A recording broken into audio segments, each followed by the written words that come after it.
Um, we're entering a kind of a special space here for the moment to note the publication of poems that speak back to hunger. And to get us started, what better way than to play back a very powerful poem that was written by our own Aaron R., who you see on the screen.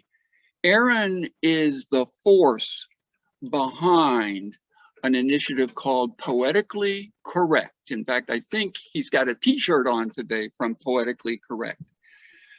And he co-edited the e-collection.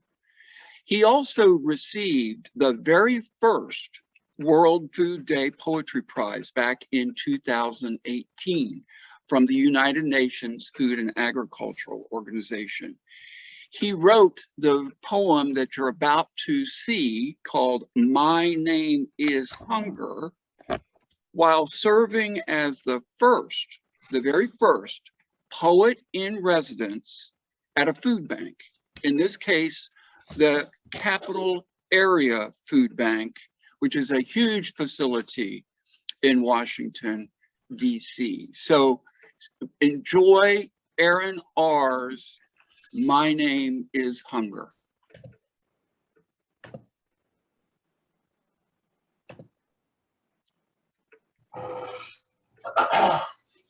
Hello, nice to meet you. My name is Hunger, not just a craving for a particular taste that makes you wonder. I'm talking about the one that gives you pain when you slumber, the one that has cars packed in both lanes with people waiting to take a number. This pandemic that we're under, that doesn't bother me. In fact, I'm even more visible due to problems with the economy. This has made me increase. Children can't go to school, so that's a few less meals that they can eat. And parents are unemployed now, so that's less money they have to make a feast. This world is so greedy, they aren't looking after the needy. Everyone is not succeeding. Success can be so fleeting. We aren't even talking about the ability to make money. We're talking about the ability to be eating. If lack of food is the problem you sow, then me as hunger is the one that's reaping. The richest country in the world, so we have the means, but I don't know what that means. Together, everyone achieves more. Are we no longer a team? It's 2020 and it still seems that we're dealing with the same problem that Capital Area Food Bank saw when they first started this dream. Now that team gives 30 million meals of food away yearly, and there's still people out here starving dearly. 100,000 square foot food distribution site, 450 distribution places, something is going right. Curbside groceries, food banks weekly, daily, even through the night. They're doing their job clearly. But in the nation's capital, where there's lots of capital, there's still children starving.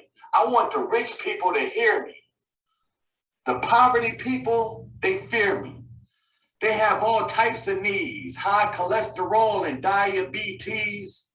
Having food to eat shouldn't be a privilege, but a basic life necessity. To stop me, it's no particular skill to it. I'm just not sure if people have the will to do it. The resources are available. I'm in every city, everywhere you go. If we can make sure that everyone has gloves and a mask around their face, there's no reason we can't make sure that everyone has food across their plate. I'm hunger. I'm not a matter of what's wrong or right. While some of you are living a good life, I'm ready to take over somebody who doesn't know where their meal is coming from tonight. I'm hunger. So stop me or keep watching me.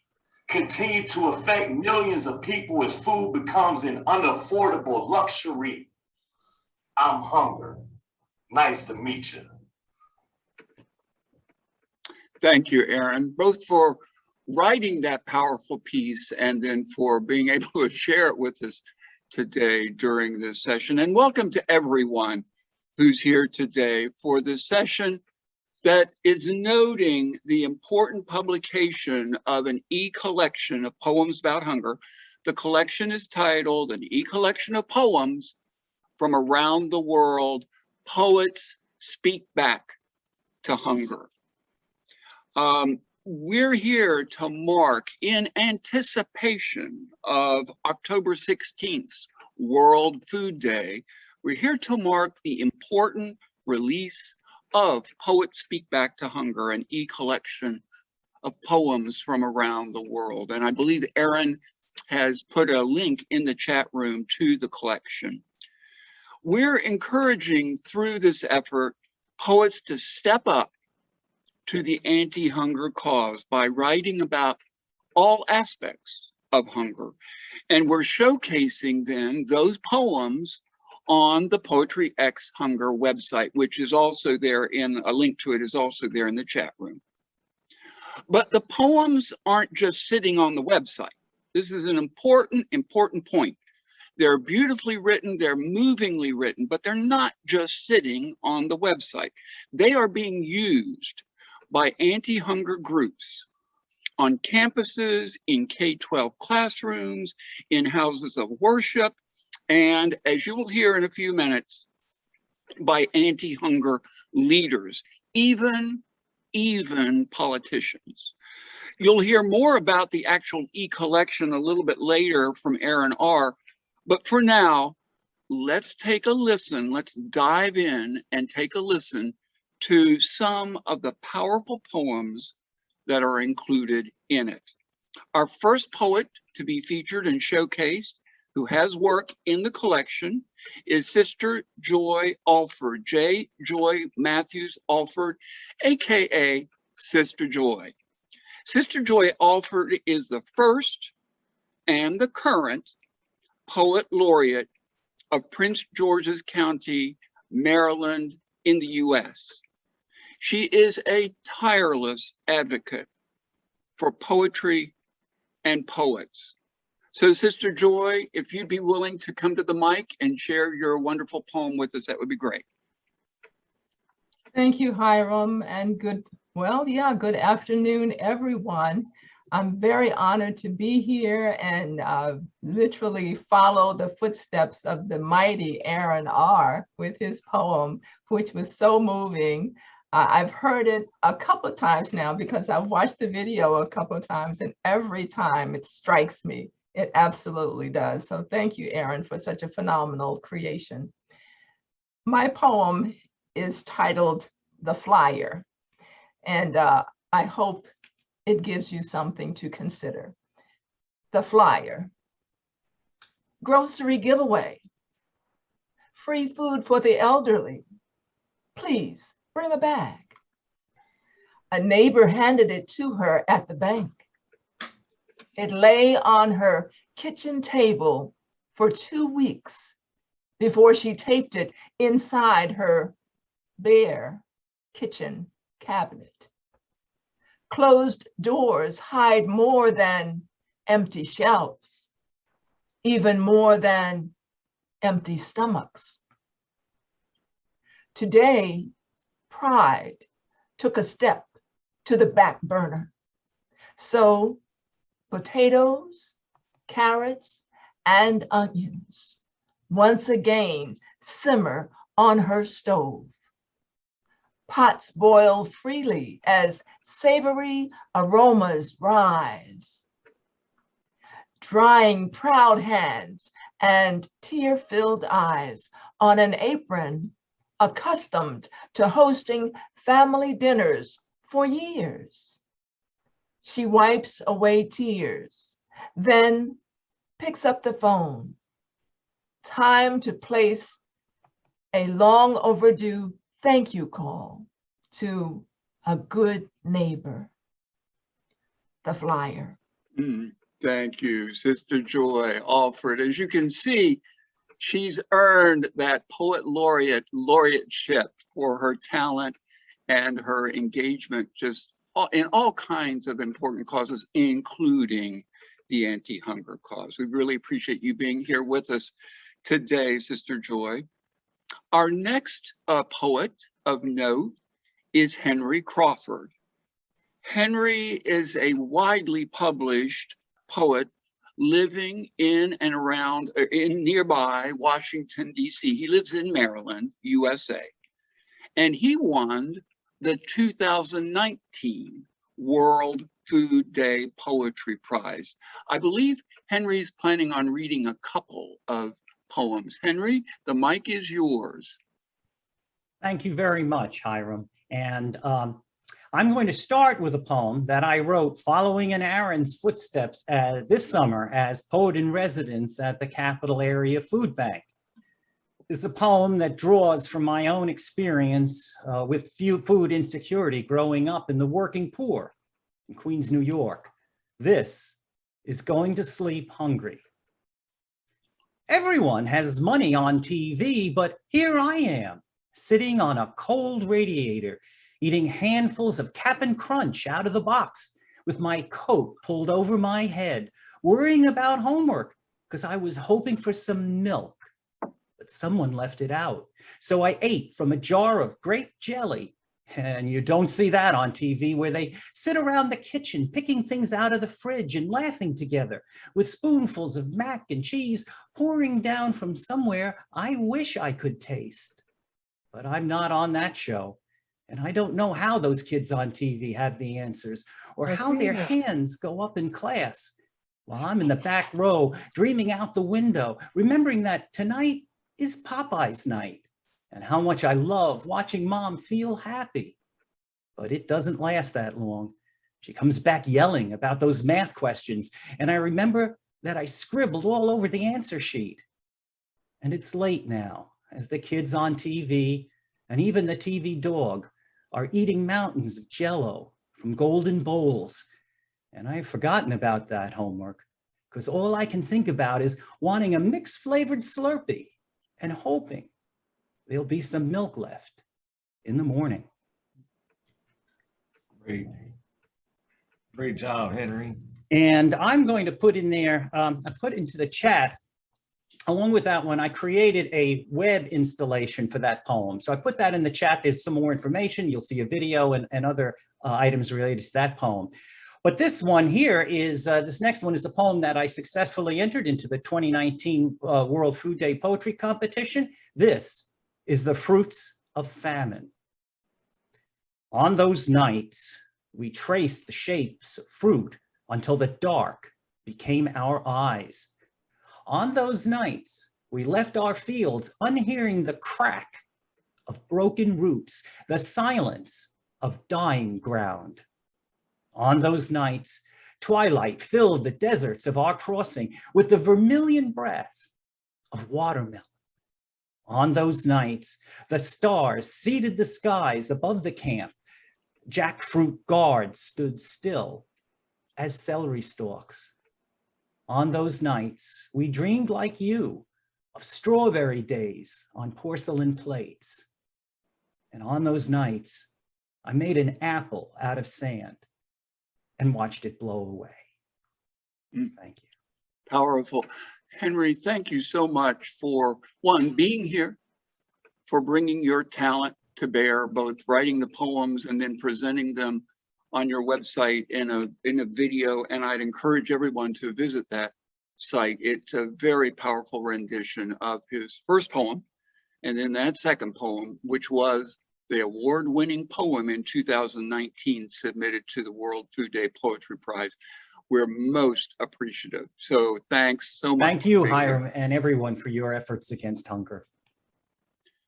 We're really pleased to have two very, very active, important, impactful leaders in the anti-hunger cause join us today to comment on the importance of poetry in the anti-hunger cause. Our first featured anti-hunger leader is Minerva Delgado, who is the director of coalitions and advocacy at the powerhouse organization called the Alliance to End Hunger, the Alliance to End Hunger, based in Washington, D.C. She's been an amazing supporter of the role that poetry and the arts in general can and really must play in the anti-hunger cause. So Minerva will be anxious to hear any thoughts you might have. Thank you so much, Hiram. I'm really honored to be part of this wonderful event. So what Hiram didn't mention is that PoetryxHunger is a partner with my organization, Alliance to End Hunger. We are a coalition of over 100 groups, US national nonprofits, international NGOs, faith networks, universities, corporations, and foundations, all committed to ending hunger both in the US and around the world. And PoetryxHunger is our only arts organization, and we are incredibly grateful for the partnership. In my role as Director of Coalitions and Advocacy, the tools of my trade are data, analysis, reports, PowerPoint presentations, decision trees, budget spreadsheets. I can rattle off statistics. I can tell you about the effectiveness of federal nutrition programs, but these things don't always move people to action. We have volumes of compelling data and logical arguments, but these things don't always move people to action. To do that, I also have to show people my heart and why I care about this issue. And what moves people to action is a spark of empathy, a spark of compassion, a spark of outrage at the injustice of hunger, a feeling of connection to the issue. People are moved by stories. And this is what poets do in the fight against hunger, provide that spark to connect our common values, to challenge us to live our values. Every human being knows what hunger feels like, but when you don't face it every day, it's easy to ignore those who are suffering. Poetry helps us reconnect to our shared humanity and understand the issue on a deeper level. We know poetry and the arts have been at the heart of most social movements, including the civil rights movement. Think of the sermons, the songs, the poetry of the civil rights movement. Think of the works of people like James Baldwin, like The Fire Next Time, which greatly influenced the movement. Of Baldwin, Juan Williams noted that in the Washington Post, Black people reading Baldwin knew he wrote the truth, he said. White people reading Baldwin sensed his truth about the lives of Black people and the sins of a racist nation. Lewis Pratt wrote of Baldwin, the ultimate purpose of the writer from Baldwin's perspective is to discover the sphere of commonality, where although differences exist, those dissimilarities are stripped of their power to block communication and stifle human intercourse. Kathy Ford later said of Baldwin's writings that they profoundly provoked and challenged the dominant white American frame for understanding race relations during the time that they were first published. We need poetry at the forefront of our movement to end hunger, exposing the truth, challenging our preconceptions, moving us to action. And as we continue to build the movement to end hunger, I believe poets will spark that inspiration needed to move the masses. Thank you for your time today. Minerva, thank you. We need to get you on mic, camera, in headlines. I might get back in touch with you about informationally interviewing you for a spot on the PoetryxHunger website. We really appreciate your thoughts this morning, and most especially your energy, commitment, and dedication to the anti-hunger cause. The organization that Minerva works for is just doing amazing work to try to fight the hunger trends these days, both nationally here in the US and internationally. So we really appreciate you taking the time, Minerva, out of your very busy schedule to be here with us today. Really appreciate that. And speaking of international presence, we are so pleased today, so pleased to have Jer Duffy with us. Jer lives in County Waterford, Ireland. Her poems have appeared in several publications and have been highly commended in, for example, the 2020 Westfall Poetry Competition. We have been very honored to feature her work proudly on the PoetryxHunger website and in the e-collection. So we'll turn it over to Jer Duffy. Good afternoon, everybody. I'm deeply grateful to be given the opportunity to read, especially to read my interest in the historical context of the famine in Ireland. While searching for an image of what famine might have looked like, I found a quote from Edmund Spenser, the Elizabethan poet, who wrote while in Ireland, "Out of every corner of the woods and glens they came, creeping forth upon their hands, for their legs could not bear them. They looked like anatomies of death. They spake like ghosts crying out of their graves." I grew up knowing that my great-grandparents had endured the famine. It was never spoken about by my grandparents or my parents. It was something that was too difficult to put into words. Attached to this, there was the shame that as a people, this had happened to us. We had lost our dignity, our efficacy, and over half of our population. The evidence of the famine, however, remains in the landscape of Ireland, in the deserted cottages, in the purposeless stone walls, in paupers' graveyards, in patterned potato drills on the mountainsides, and in the old workhouses. The poem I'm going to read is called Towards Lecanvy. It was written in memory of the famine walk that took place on the 31st of March, 1849, when 600 people walked to Louisburg Workhouse and then on to Delphi Lodge in search of food. None survived. Towards Lecanvy. Stop a moment by the idle wall. Look right to the rusting boathouse. Tall trees murmur, sheep bleat. Look left, follow those waves. Their blue-green sheen domed by the sky. Bend, dip with that coast road. Long-fingered land lingers to reappear as humpbacked hills dotting Clew Bay. Clouds scud across Crowpatrick, colour changing as you watch. 600 walked to Louisburg Workhouse in search of food.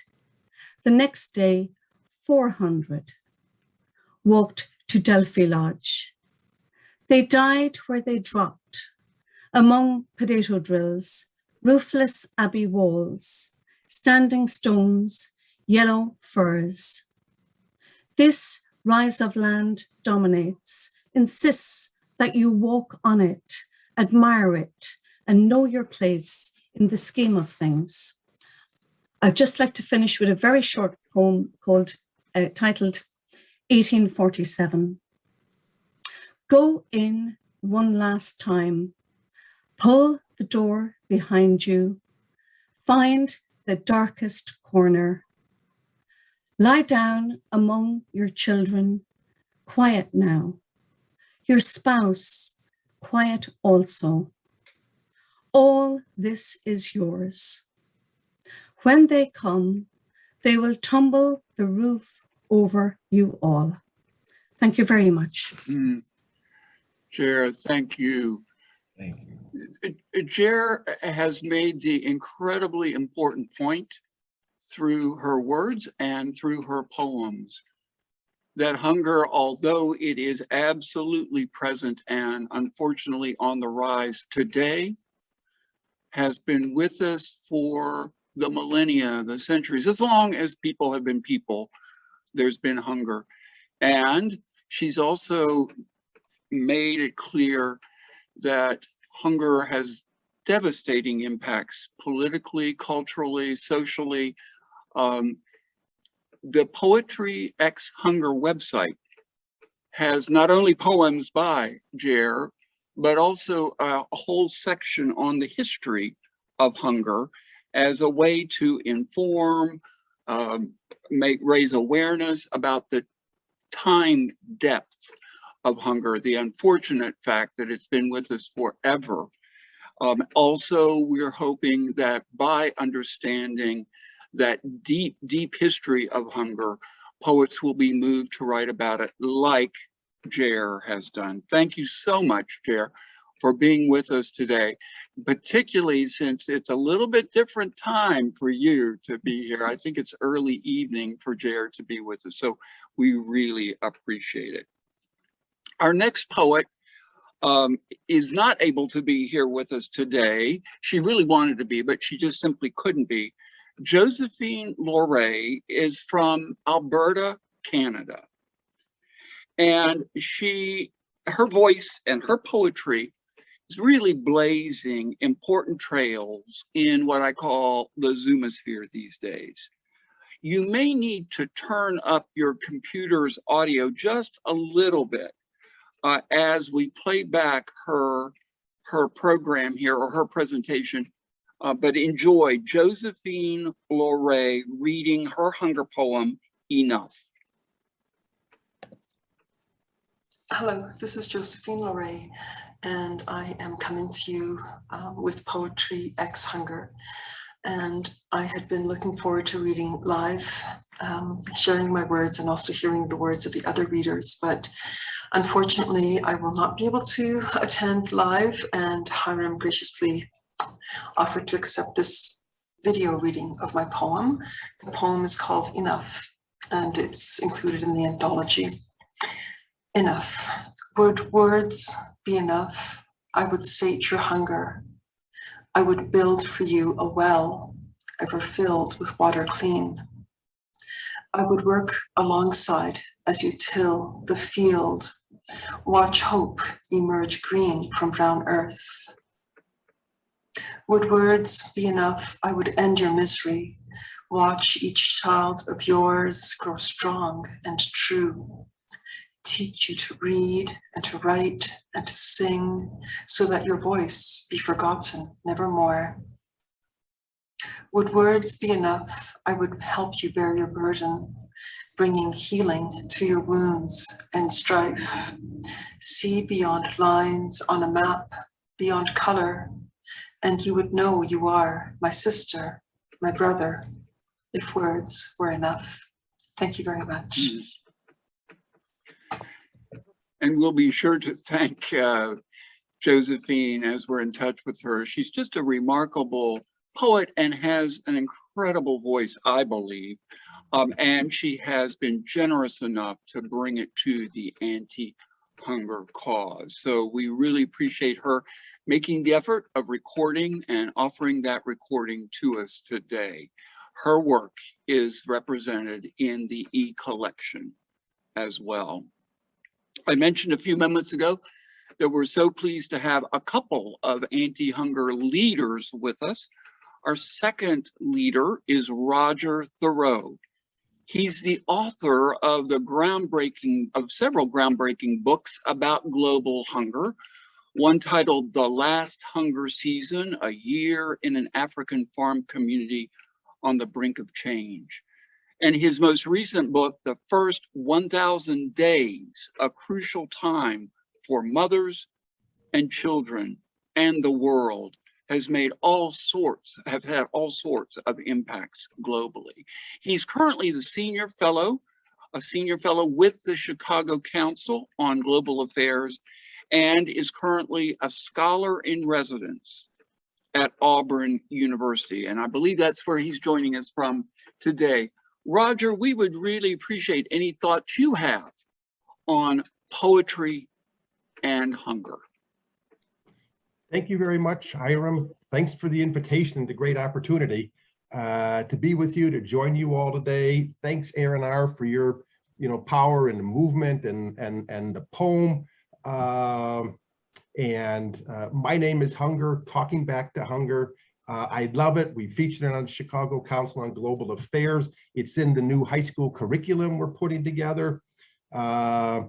Learning through storytelling, inspiring new warriors to conquer hunger and malnutrition that will hopefully be going to many, many, many high school teachers and then many, many, many, many more of their students. And so, and there's a number of poems from your collection and things that are in there. So I'm so grateful to you for all of this. And then thank you so much to Josephine for your beautiful poem and the inspiration of it. And I'd like to kind of pick up on that in these very brief, comments and her poem Enough.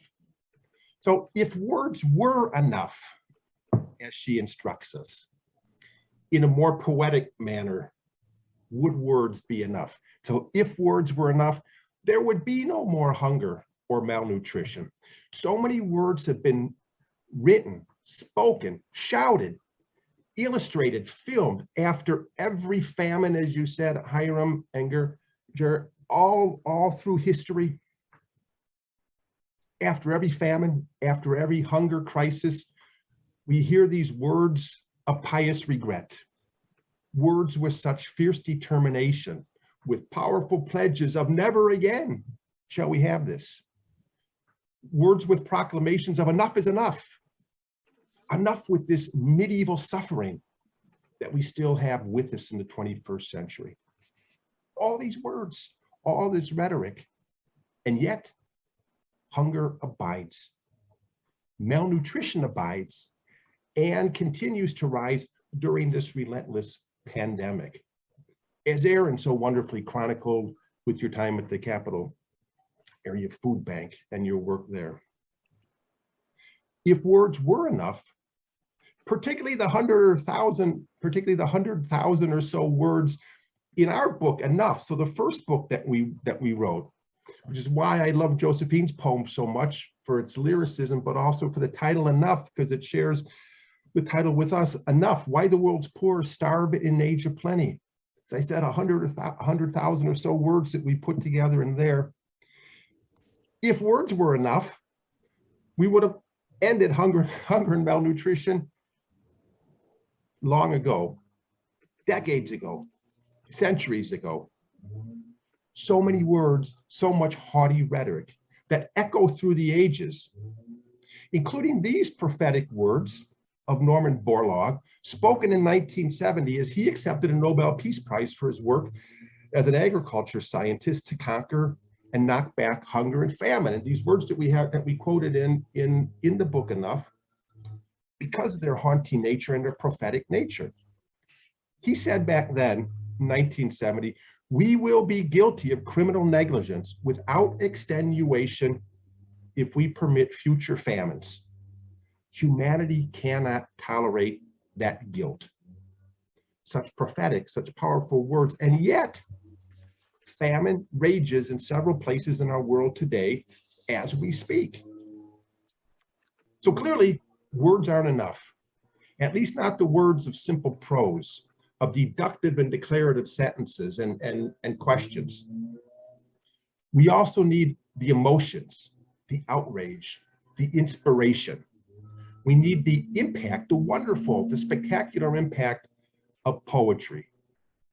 The ability to move, to grab, to shake, to awaken, to haunt, to touch the soul, to make you ache, to make you feel the pain.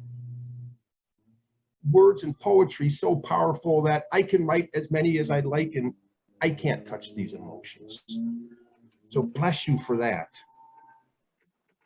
The words, the ability of poetry, yes, to outrage, to inspire, to reach the emotions, to take us to places that mere words can't. I often talk about the need to raise the clamor against hunger and malnutrition. It's something that we all can do. That's what I tell the students at Auburn.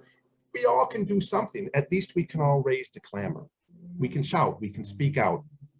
Yes, we can write poetry. It's something we all can do. And particularly, as you've all shown us, the poets among us. And all of you who are talking back to hunger. I love that phrase and that notion, talking back to hunger.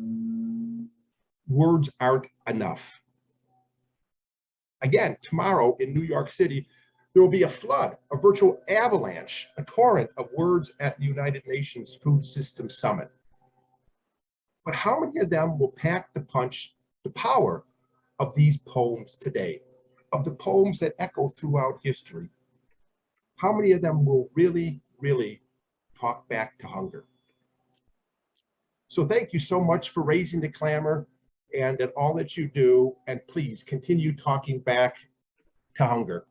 We've got some noise outside our window right now. You can hear that. It's like garbage pickup day. And this morning here in Auburn. So sorry for that. And there's some tree cutting going down the street as well. So you're coming through. You've come through loud and clear, Roger. We're most appreciative of you helping us raise that clamor. We often say that poetry will never solve the hunger problem, but can it help? As you were saying, raising the clamor, grabbing the heart in ways that the trend lines, the data, the statistics, although they're all very important, incredibly important, those kind of tools, data, statistics, trends, just simply can't. They don't grab the heart like poetry and these wonderful poets on show today can. So we're really appreciative of you being here and pointing that out as one of our national, international anti-hunger leaders. Really appreciate you being here with us. Thank you so much. Yeah, as Minerva had pointed out, every data point, every statistic, every number behind it is this emotion.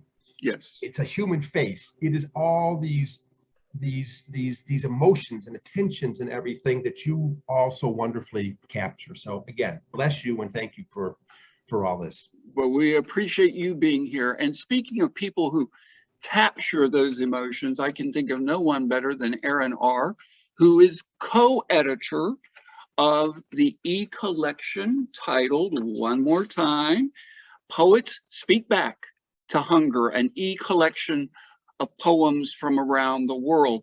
He helped co-edit that collection. And I just was wondering if he would be willing to speak a little bit about his thoughts about the collection, how he hoped it will be used, what kind of poetry is in it, are recordings from it available, and hey, is it free or do you have to pay for it? Aaron, any thoughts about the collection, the e-collection? No, and I appreciate that and appreciate everybody joining today and your kind words and things of that nature. And yeah, the e-collection is actually free. So that's the best thing about it. You know, it was amazing for me to just see, kind of like how we have in this room, people from all over the place, internationally, in the United States, people who have just a vast range of experiences and just things that they've seen in their lives that all came together about a delicate topic like this, hunger, which I think we all understand and know, you know, we still need to do some more work on. So I think it was just exciting to see so many different ideas, so many different poems, different styles that they were written. And I think another awesome thing about the e-collection is that a lot of the poets actually put their audio to the poem. So you can actually hear how they would present it or read it themselves. So I think that gives it like a living document. It's very lively, and I'm excited to have been a part of it. And we, again, really appreciate, I say this personally, really appreciate Aaron chipping in and helping with the development of the e-collection. You know, we of a certain age, well, I shouldn't say we, me as of a certain age, don't have all these skills that sometimes are required to post things electronically. Aaron does. And so he was an incredibly big help in terms of pulling it all together, working with the poets. And as he said, what's exciting about the collection is all the poems are there in text form. So you can cut and paste from those, but there are also many of them, not all of them, but many of them are available as either video recordings of the poets presenting the work, and many of those are just incredibly moving, or in some cases there are audio recordings of the poets presenting their work. All of that material, all of it, is available to any and all of you and anyone else totally free of charge. The only thing we ask is that whoever uses it attributes the wonderful poetry to the poet who wrote it, and lets me know that it's being used so that I can celebrate with the poet that their work has been elevated and amplified out into the world. So again, Aaron, really thank you. And thank you for your help today and keeping all of this going smoothly. We really appreciate that. Our next poet is one that you want to just absorb his words. They're just amazing, both the words and his delivery of. Brian Donnell James is based in the state of Virginia in the USA and is a poet of depth and conscience. He won the 2020 World Food Day Poetry Competition for the poem he's going to share with us today. Brian, you'll need to unmute. There you go.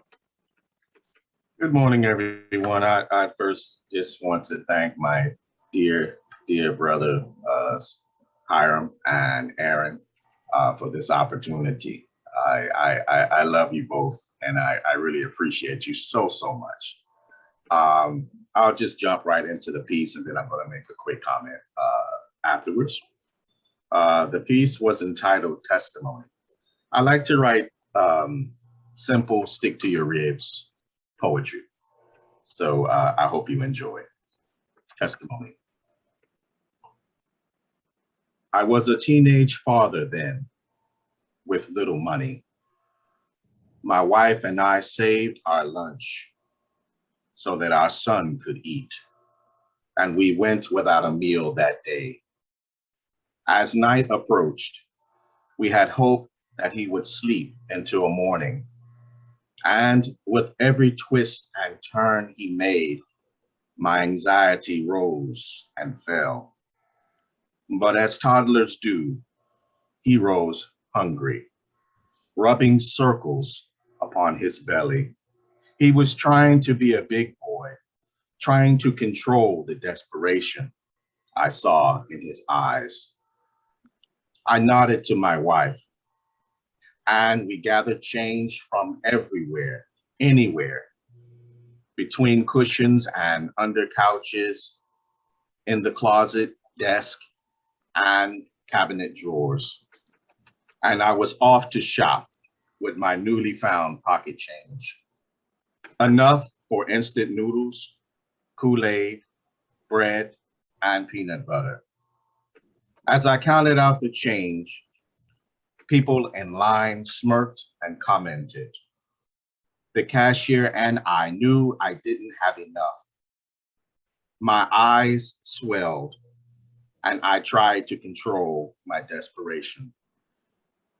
She smiled and she said, "Well, that's just enough."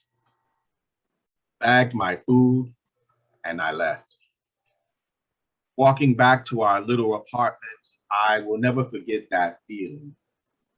Emotion overcame me, not embarrassment or shame, just thankfulness, just love.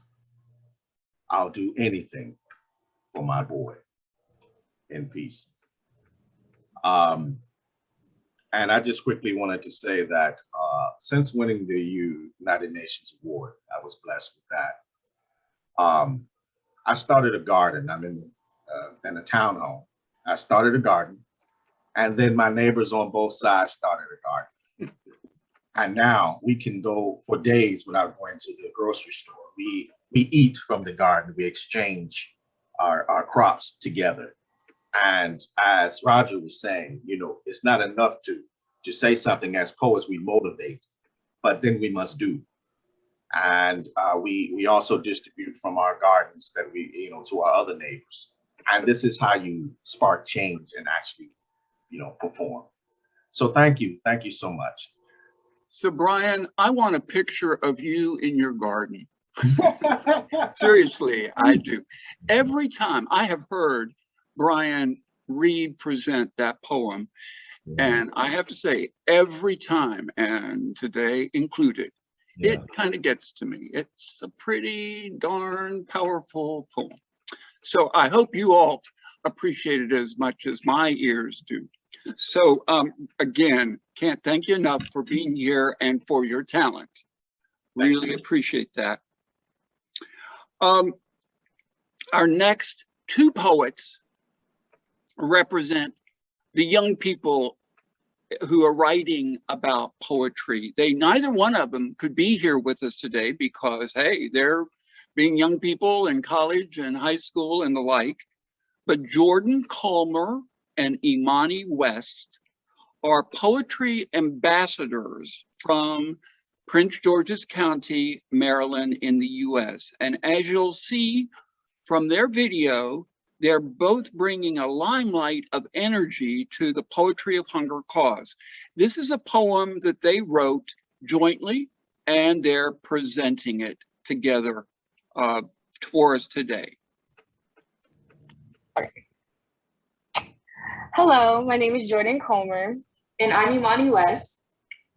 And our poem is titled Toxic Waste by Imani West and Jordan Culmer.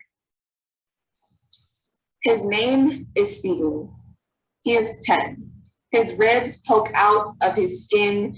His legs quiver as he walks, his back telling stories no book has the spine to carry, all because people don't want their last bites. They say one man's trash is another man's treasure, but they forgot that one man's trash can be another man's life, his livelihood.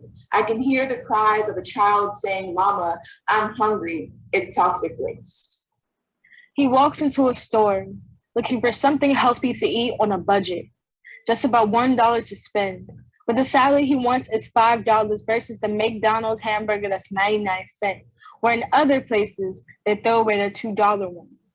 America is the capital of obesity, but shutting the authority to exercise. But what about the kids who are food deprived, starving themselves to feel like they fit in, while others throw away food for sports? It's toxic waste. Her name is Amber. She has insecurities. She doesn't get enough to eat at home. She walks down the halls of her high school and the kids tease her because she's thin, fragile to the touch. But what they fail to realize is Amber's family has no money. They judged her by the appearances. She ended up starving herself to feel accepted. It's toxic waste. Just to trim her waist, her family afraid that she'll waste away. Toxic waste. When you fix your plate, the first thing you think of when you get full is to throw away your scraps. But what you don't understand is that all you're doing is adding to the toxic waste. Wonderful. I want to make sure to acknowledge Patrick Washington's role in activating the young poets in the area that I live in to work in this mode. We approached him about seeing if he could engage with some of the younger poets in the area. He's not only said yes he could, but he said yes, exclamation point, he could. And as a result, we have wonderful poems by younger people. We're always looking for more, but we have some wonderful poems by younger people on the PoetryxHunger website and in the e-collection. The poem that you just heard, Toxic Waste by Jordan Culmer and Imani West, is just one example, a very powerful example, one example of that energy that the young people can bring to the cause. If you've never, well, I think you would all agree, whenever young people perform, it's a real ear grabber. So young people can bring in an audience that we as a little bit older folks sometimes simply can't. So we're grateful to them. At this point, we have just a few minutes. If anyone has a question that they'd like to ask in the chat room or a comment they'd like to make before we close with a final poem, this would be a great time to do it. Any thoughts, reactions, comments, concerns, questions that anyone would have in the chat, or just unmute yourself. This is Sister Joy, and I'm very interested in knowing about the availability of this recording for disseminating to organizations globally. Thanks, Sister Joy. Yes, as you noticed, we are recording it. And if all goes as planned, we will upload it maybe into a YouTube and share that YouTube link with folks. So stay tuned. I'm not going to absolutely promise because this is all new technology to me, but Aaron R, I think, has his finger on all of this, and hopefully we'll be able to share that very, very soon. Because yes, it's been a terrific gathering here. I see a note from, I think it's Minerva, Mr. Brian's poem. I cannot see his last name. It's Brian Donnell James, brings me to tears. I agree, office manager, and as did the poems from the two young ladies. Yes, thank you for that reaction. Actually, I'm not sure that that's Minerva. That may be somebody. Okay, it's not Minerva, it's somebody else. But thank you, office manager, for making that comment, and I totally agree with it. Oh, and Jer, thanks for the invitation. That's great. Oh, I'm sorry, it's Linda Gravely at the UU Church, the Unitarian Universalist congregation that I attend. Thanks, Linda, for being here and for that comment. Anyone else for the good of the cause? Thanks, Dane, for being here. Dane Ince is a wonderful poet from the San Francisco Bay Area. We're glad you could join us.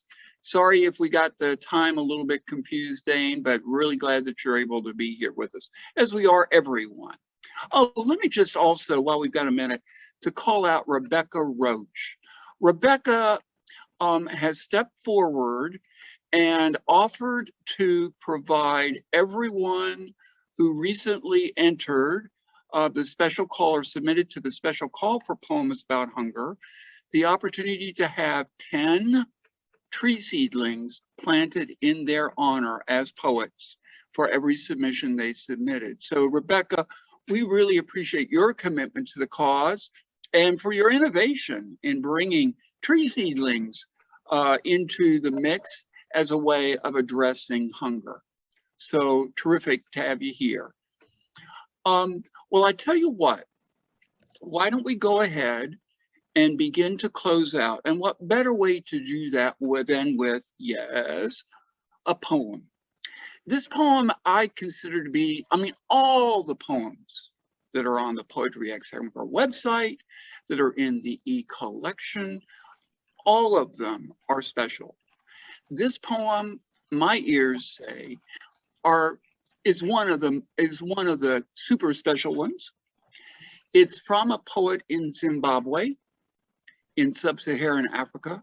Her name is Patience Gumbo, and I believe we even have a picture of her.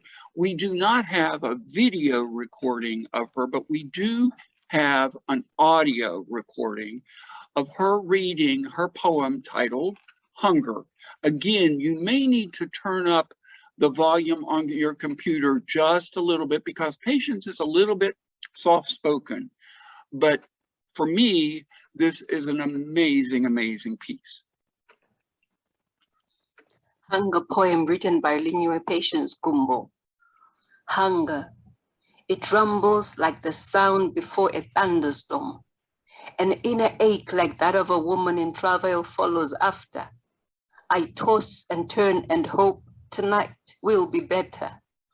My mind wandering every second of every minute of every day. When it shall be full to the brim and running over, then will I appreciate scarcity in times of abundance, or treasure abundance in a spell of scarcity. Still, it remains a dream worth waiting for, as I beg for the crumbs off the master's table. Daily we scramble with the township canine. The stronger always win in battle. I would be wise and decide to forget how life on the other side was. Hunger, you define me not. Yes, we lay side by side, shadow to shadow. Still you define me not. There is still an ounce of sanity in me. Yet a little milk, a little meat, a little scent of fresh pie, begged affection would go a long way. Taste buds running wild in the rich flavors form a union. But fate has favored the poor with lack. As the rich are endowed with more riches, the true taste of my own saliva has become so sweet, while few months' debris from chewed green leaves are tugged safely away between my teeth. I wish to see your face and stare deep within those lifeless eyes. What guts you have, your desires to wipe all humanity, as you stand akimbo with your twin kindred, corruption and disease, adamant to infest all in its path, till none whimpers, sighs, or groans. Still we found you here, and remain here you shall. Or when shall your scorpion sting lose its edge? Hunger my foe, never my mate, never again welcome, but fade away into thin air, into the dust 6 feet under, beneath the shadows where none can see your hand. Go, return not. We don't want you here. I thank you. Thank you, Patience Hunger. We do not want you here. I hope everyone has appreciated the talent, the power of poets and poetry to speak back to hunger today, and that you will help us amplify that message by sharing the poems that have been presented here and in the e-collection, as well as on PoetryxHunger's website with any and all. I also want to thank Diane Wilbon Parks for offering the Zoom platform that we're using today, as well as the wonderful artwork that we use as the PoetryxHunger logo, and which some of you who were here early on saw in the share screen. And lastly, I want to thank Aaron R. for helping make sure that this ran smoothly today. We really appreciate his efforts. Oh, I lied. Lastly, I want to thank all of you and all of the poets for being here today. Let's help poets and poetry and the arts in general speak back to hunger. Thanks everyone for being here. There's the artwork. Thanks, Aaron, by Diane Wilbon Parks. Thanks everyone for being here, and have a good rest of the day. As I like to say, to poetry, exclamation point. Thanks everyone. Take care. Thanks everybody. Great job. Thank Great you, job. Aaron, Hiram, everyone, poets, wonderful. Yes.